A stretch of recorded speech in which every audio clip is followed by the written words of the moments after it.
Argiaren podcastak.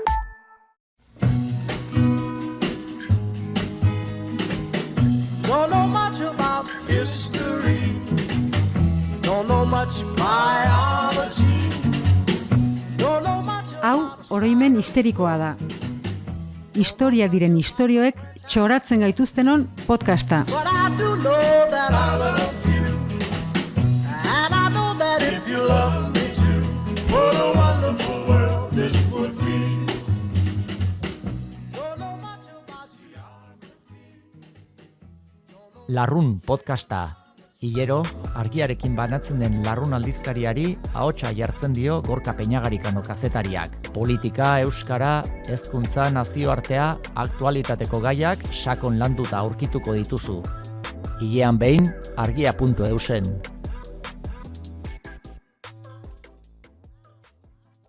Zen gustago Hernaniko gure azukre koskosa? Ni berez donostiarra naiz, Bueno. Hernani hartua nago, baina... Hernaniari itxura da, kaso. Eta makinatan dauen gure bihotzeko okupa? Bai, oso ondo. Gaur gozo gatoz. Bai, Ez? bai. Gaur maitasuna du izpide. Gizonen maitasuna dirazpen berezi xamarrak. Bai. Oso onbera izan da, ezta? Bai, hori da, onbera izan da, berezi xamarrak,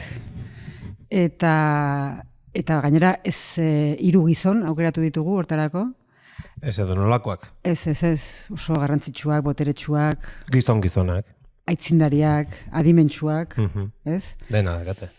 Eta hori hiru gizon horiek beren emazte Andregai Maitaleari idatzitako gutunak ekarriko ditugu. Eta hasiko gara ezagun batekin. Bai, eta monarkia gaina Bai. ekartzen dugu. Bikain. Berriro ere.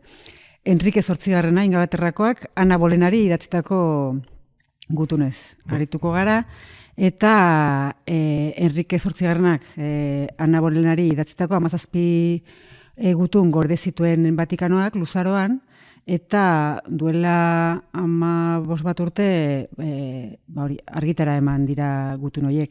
Ez dakiguna da Ana Bolenak erantzun ote zien gutunei, ala ez, eta erantzunez gero ze jarri zion, zer idatzi zion, ze zira gorde. Baina bai badakigu hori, Enrikek idatzitakoa.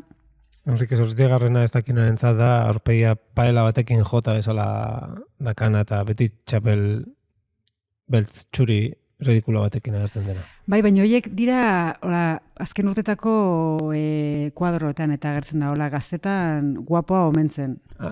Bueno, Omen, txusita guapoa. hori da, oso... gustatu inbehar, maitare. Bai. Ega askotan eskondu zen, gero salduko diguzu. Bai, sei aldiz. Zoste izango zuen. Kontua da, Enrikek, gutunak idaztea gorroto omen zuen. Eta horrek esan nahi du, askorentzat behintzat, Anari zion maitasunaren seinale zela hori, horrelako alegina egitea, hori da, bere maitasuna adierazteko. Bai. Gutun luzeak izango ziren gainera. Ez oso luzeak. Adibidez, gutunetako bat, horrela dago sinatuta, zure zerbitzari leiala eta laguna, eta esan bezala ez da gutun luzea, 2 paragrafo labur ditu, eta nahiko tonu tristea, nahigabetua dauka, eta ausentzia hitza 5 aldiz errepikatzen du. Maite mina. Lexiko oso zabala etzeukan, ikusten danez, baino benetan falta motatzen zuen Ana. Ez daukate datarik gutun hauek, baina, edukiari erreparatuta, adituek uste dute 1528-1923 artekoak izango direla. Ze, ordura arte, 33 arte, etzen Ana Bolenarekin ezkondu, eta beraz, oraindikan Enrique Katalina Aragoikoarekin ezkonduta zegoen. Enrique, honek kukuak nahi zituen arraltza 2 kabitan jarri, nola duela. 2 edo. Auskalo zenbat. Kontua da, ordurako Ana Bolenarekin harreman fisikoa hasita zegoela, ze beste gutun batean garbi esaten du, zenbat denbora pasa den azkenekoz musu eman nizunetik. Beraz zerbait bat zegoen. Bai. Eta beste gutun batean gauza beroagoak edo pikanteagoak, lizunagoak ere esaten dizkio.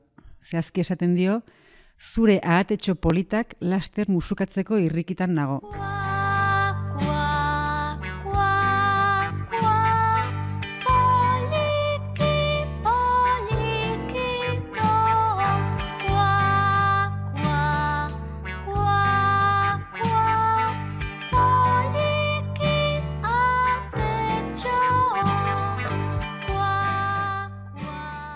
Atetxuak, atak, mokodun gauza txuri hori nik ez dietopatzen alde sexuala, Ba, bularrak edo titiak esateko modu bat omen zen, garaiko argotean, edo ez dakit, edo bien arteko hizkuntza sekretuan.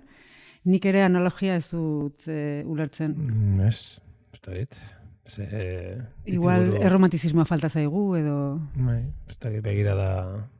Berri egia dakau agian haiek bestera batera ikusten zuten emakumeren gorputza, no? Ez dakit, jende hau. Nik ja atetxoak ez ditut modu berean begiratu nik aurrera. Bueno, baina jarri ezagun gutun hau, edo gutun sorta hau testu inguruan, bueno, esan dugun bezala, Catalina eta Enrique oraindik ezkonduta zeuden, eta ezkontza horren nolabait ere Espainia eta Inglaterrako koronaen arteko bakea bermatzen zuen nolabait, ez?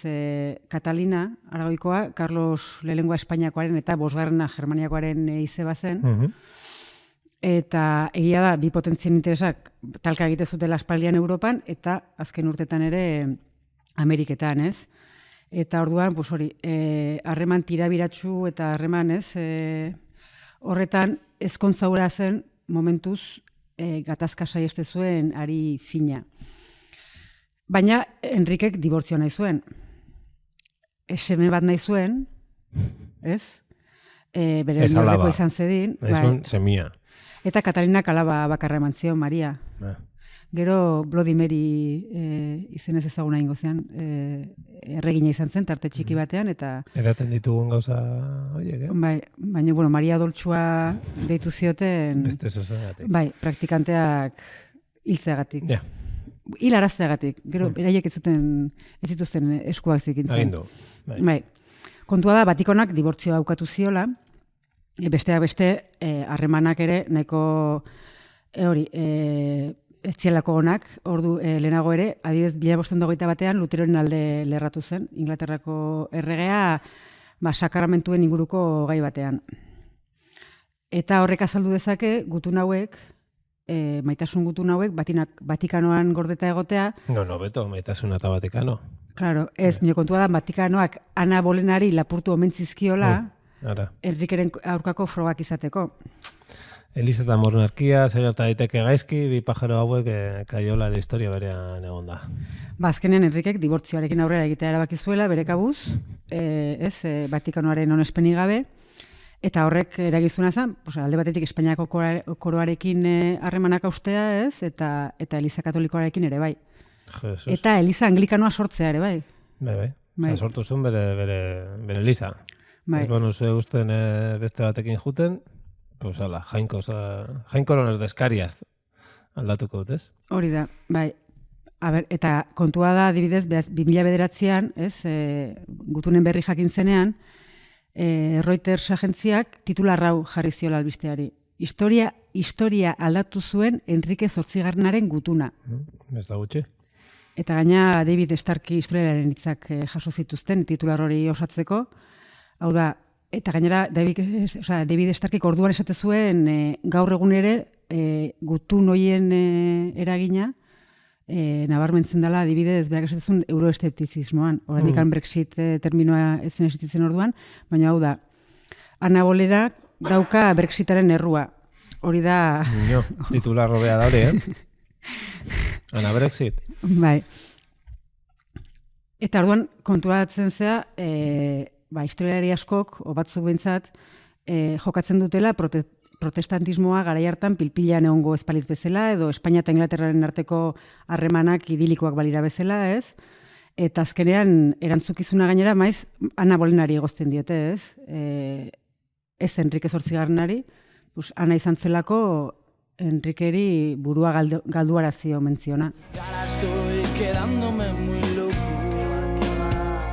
porque yo estoy un poquito nervioso. Es que la madre de José me está volviendo loco. Y no la voy a dejar porque lo siento y siento todo. ¿Qué culpa tengo yo si esa puerta no la he abierto? Y ha sido su madre que quería que entrara dentro.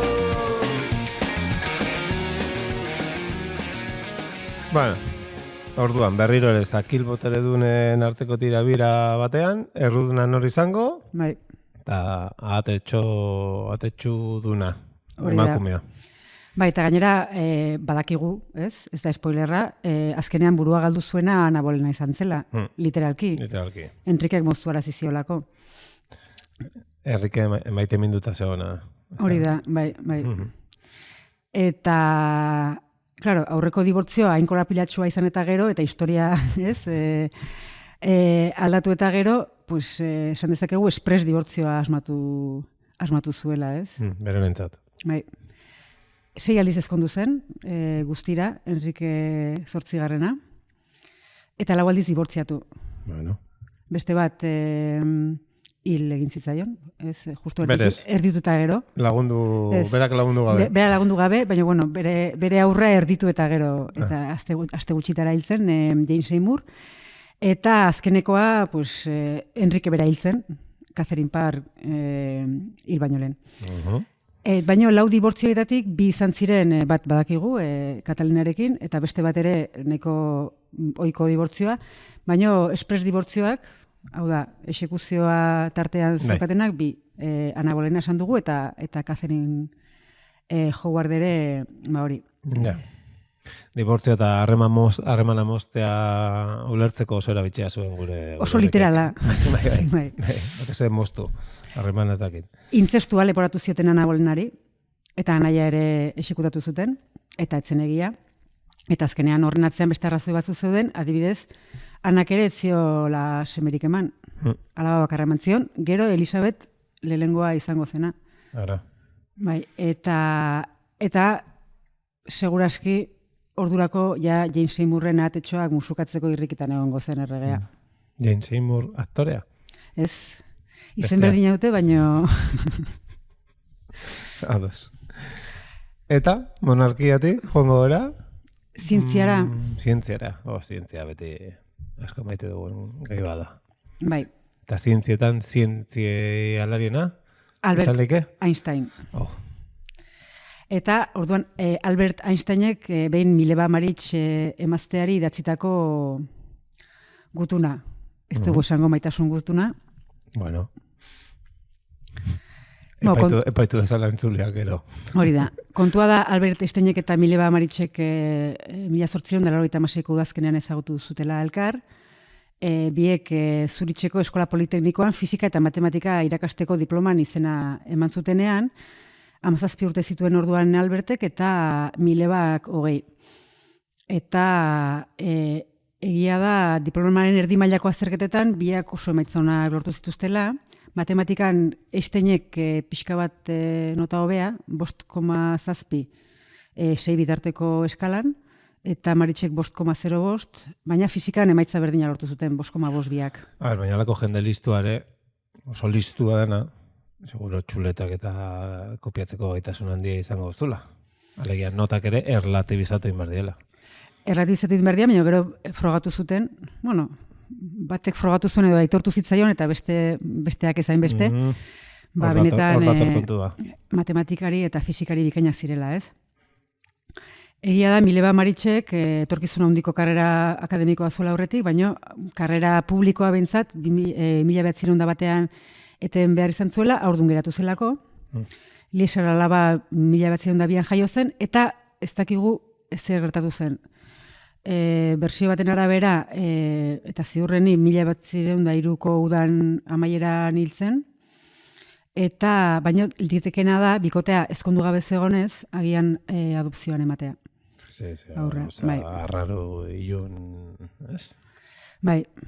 Baina gero jarraitu zuten harremanean. Eta ezkondu ziren, aurra hori hil edo adopzioan eman zuten urte berean, 1903an, eta beste biseme izango zituzten. Bai. Esan bezala, Einsteinek aitortza jaso du, Maricek ezain beste, Einsteinen emazte eta laguntzaile bezala ageri zaigu hainbat lekutan, baina gero eta gehiago badago eztabaida bat hor, eta gero eta aditu gehiago esaten dute lankideak zirela, ez? Maila berean zeudela, eta Einsteinek sinatutako lan eta aurkikuntzatan, ez? Aitortzen zaiona baino parte hartzea handiago izan zuela, ez? Bada ere, erlatibitatearen ama deitzen dionik ere, ez, teoria horretan senarra baino pixu berdina edo handiagoa izan zuelako. Alegia, azken urteotan itzalpetik argira ateratzen ere diren gizon ospetsuen laguntzaile alboko eta askotan bazterreko giza agertu zaizkigun emakume horietako badat gehiago, ezta? Hori da, ez baita bakarra. Bai. Zorionez azken aldion, alako kasu, itzalpean geratu diren horien izena gehiago ezagutzen edo entzuten ari gara. Berandu xamar, baino... Berandu xamar. Kontua da, ezkondut 10 urtera, 1913an, Berlinera aldatu ziren, ez? Postu bat eskaini ziotelako Alberti, eta orduan baldintza sorta hau idatzi zion... Ia, guazen maitasunaz gozatzera, mesedez. Bai. Matematikariak zirenez, zenbakietan, ez? Banatu zuen bere maitasun gutun hau. Bertsolaria bezala, puntuka. Bat, hau guztia bermatuko duzu. Nire arropa eta etxeko arropa, alegia, egoera honean izango duzu. Egunean 3 otordu zerbitzatuko dizkidazu nire logelan. Nire logela eta bulegoa garbituko dituzu eta lan maila nik soilik erabiliko dudala argi izan behar duzu. Are. Eta igandetan 2 ordu libre izango dituzu, Atletikek partida jokatzen duen bitartean, ez? Ez dakit. Jarretuko dugu 2. puntuarekin. Ez duzu nirekin inolako harreman pertsonalik izango. Arrazoi sozialek ezinbesteko bihurtzen duten artean. Beti ere itxurak mantentzea, Zehazki... Ez bada garbi geratu. Hori da. Zehazki, eta zehazten du 2 puntu. Ez zara etxean nire ondoan eseriko, zutik igual egon zitekeen, eta ez dugu elkarrekin paseatu edo bidaiatuko. Kuban azukre edo kaina mosten aritzen ziren esklabuekiko, uste dut, maitasun handiagoa zegoela gara jartan. Bai, ez da. Eta 3. puntua. Ondorengoak aintzat hartuko dituzu. Ez dugu harreman intimorik izango. Nik uste neko garbi geratu zara arte, baino. Eta ez didazu ezer aurpegiratuko. Hitz egiteari utziko diozu nik eskatuz gero. Nire gelatik edo bulegotik alde egingo duzu berehala. Protestari gabe, nik eskatuz gero. Eta azkeneko puntua, ez nauzu gutxietxiko semeen aurrean ez hitzen eta ez ekintzen bidez. Mitu gure Albert, bere bibote eta hile txuri ero horrek iradukitzen duen pertsona eszentriko, entrañable puntuare badu, zeputakume erra da honatzian, Bai. Bueno, jende listua, omen. Bai, baina esaten dute ere, maitasunaren eta gorrotoaren artean, oso tarte txikia dagoela. It's a thin line between love and hate. It's a thin line between love and hate. It's 5 o'clock in the morning. I'm just getting in. I knock on the door. A voice sweet and low says, "Who is it?" She opened up the door and let me in. Garbi dago, baldintza ezidan elkarrekin jarraitzeko jarri zizkionak. Ordurako hori da elkarrekin bai, edo ez dakit telatu beraren pean, edo... kontua da ordurako harreman hautsita zuela, Milena gainera zuen Berlinera joan nahi, eta hasieran Maritxek baldintzak onartu arren, gero 1914an udan ja banandu egin ziren betiko, eta Maritx Zuritxera itzuli zen, 2 semeak hartuta, lehenengo mundu gerraren hasiera baliatu edo, eta mundu gerraren amaiera aldera arte ez ziren ofizialki dibortziatu, izan zen 1919ko San Valentin egunean. Oso... Esateko etzela erromantikoa. Hori bedela ekintza, maitasun ekintza dibortziatzea pajaro horren handik. Bai, hori da. Kontua da, baldintzaiek idatzi zizkionerako, Albert Einsteinek maitasun gutunak beste bati idazten zizkiola. Zehazki, Elsa Lowenthal izeneko bere lehengusinari. Oda, Alberten lehengusina propioari. Propioa. Bai. Gero, haren bigarren emaztea izango zenari. Ja. Orduan, dibortzioaren urte berean ezkondu ziren, 19an, baina ez zuten semea alabarik izan. Bazekiten zerbait. Monarkiaz. Ez dakit, baina 160ko koefiziente intelektuala nahikoa izan zuen, lehengusu propioen arteko aurtean aurrak izatea ideia hona etzela jakiteko. Hortako ematen zion, bai, buruak. Bai. Baina Maritxere, nahiko inteligentea zela badakigu, eta dibortzioan klausula bat sinatu arazizion, senar oiari, eta zen, inoiz Nobel saria irabazten bazuen, diruaren zati bat emazteiarentzat, berarentzat izango zela.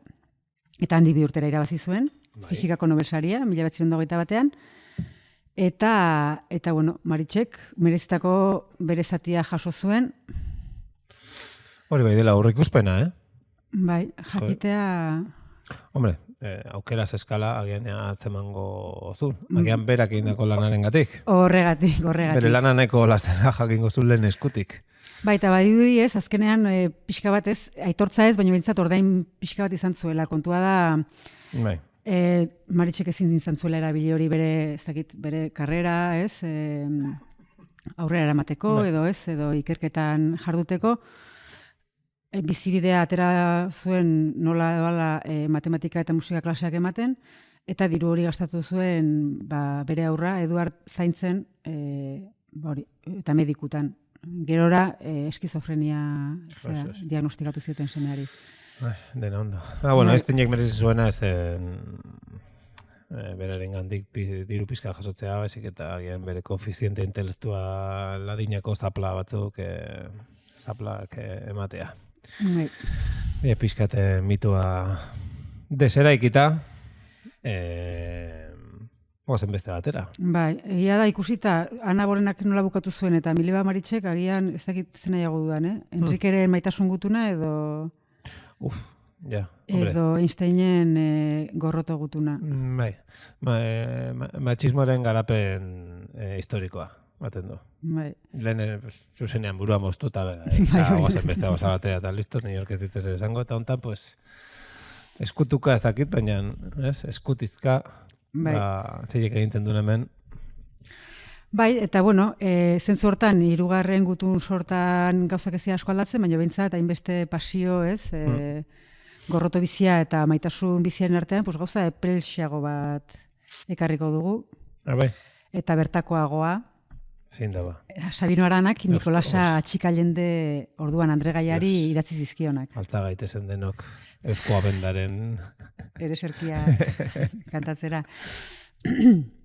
Kontua da, Sabino Aranak 1898an ezagutu zuela, Nikolasa Atxikalende, sukarrietarra, eta handikan pare bat urtera edo ezkondu ziren, eta Nikolasak, Sabinok idatzitako 81 gutun gorde zituen. 81? 81. Sabino idazten zuen, Enrique 8. baino gehiago. Bai.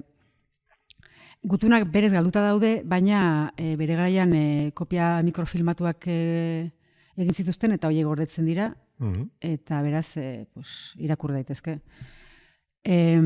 Kontua da, Abandoko burges hiritarra genuen Sabino, eta Nikolasa Atxikalende berez, sukarritako baserritarra, ez? Eta orduan, haien arteko harremana ez zuten ondo ikusi Aranaren ingurukoek, ez? Eta Sabino bera ere saiatu zen nolabait ere emaztegaia bere nahien arabera moldatzen. Burgesten. Ez dakit, kontua da, monjen kolegio batean sartu arazi zuela, besteak beste gaztelaniaz ikastezan. Castellanoa? Maketo, zurbeltz eta belarri motzen gauza hori, Bai, baina baita ere persona instruituen hizkuntza. Beira, Sabino. Kontua da, nik behintzat gutunen berri lehen aldiz 2005an izan nuen, eta da, hemen bertan argian, Joseba Agirrazkoenaga historialariak hori buruzko artikulu pare bat idatzi zituelako, eta Agirrazkoenaga berak esate zuen bien arteko historioak My Fair Ladyren hildokoa dirudi, ez, idazte zuen. Eta nik uste garbi dagoela Sabinok Pigmalion konplejua bazeukala. Hori zolda harreman toksikoen ezaugarritako bat. Bueno, toksikoa, ez dakit, aurreko biekin konparatuta egia esan. Ja, ez gauza. Bai. Kontua da, claro, kolegioan erderaz, ez, gaztelaniaz ikasten ari zenez, hasierako 15 gutunak euskeraz idatzi zizkion Sabinok. Eta gero ja, hortik aurrera, castellazoz. Bai, bueno, hasierako gutunetako bat irakurriko dizuet, zati bat behintzat, eta 1989ko irailean idatzi ziona, Nikole kolegioan sartu berritan zegola, eta barkatuko diazue Bizkaiera irakurtzeko saiakera eskasau. Hernaniarrek beti izan duten alegrantziarekin Bizkaieraz. Nire bixotzekua. Gaur goxian bota dautzudaz errosarixua josteko gauzak eta hartazi bi. Bat jostekua eta bestia atzazalentzakua. Orain bidaltzen dautzudaz eskribidu egiteko gauzak. Bilar bidalduko dautzudaz koltsoia eta maikuak. Eta eskribidu egingo dautxot, madre nagosijari. Esan egidazu euskeraz, zelakua eritxi jatzu, bisimodu barri hori. Laster egingo zara madre on horren aizkide handisa. Bakixu zeuria dala Sabin. Nik hori, nire meien amaietalako gorduko dut. Bakixu zeuria dala. Zela. Kontua da, sarrera eta maiera kenduta, ezin esan erromantiko egia zen. Beste praktiko bat bizitzen. Bai. Praktikotasuna ezin zaio ukatu, Yes. Eta esan dugun bezala, ez, ja, 16. aurrera, gaztelaniaz idatzi zizkion gutunak.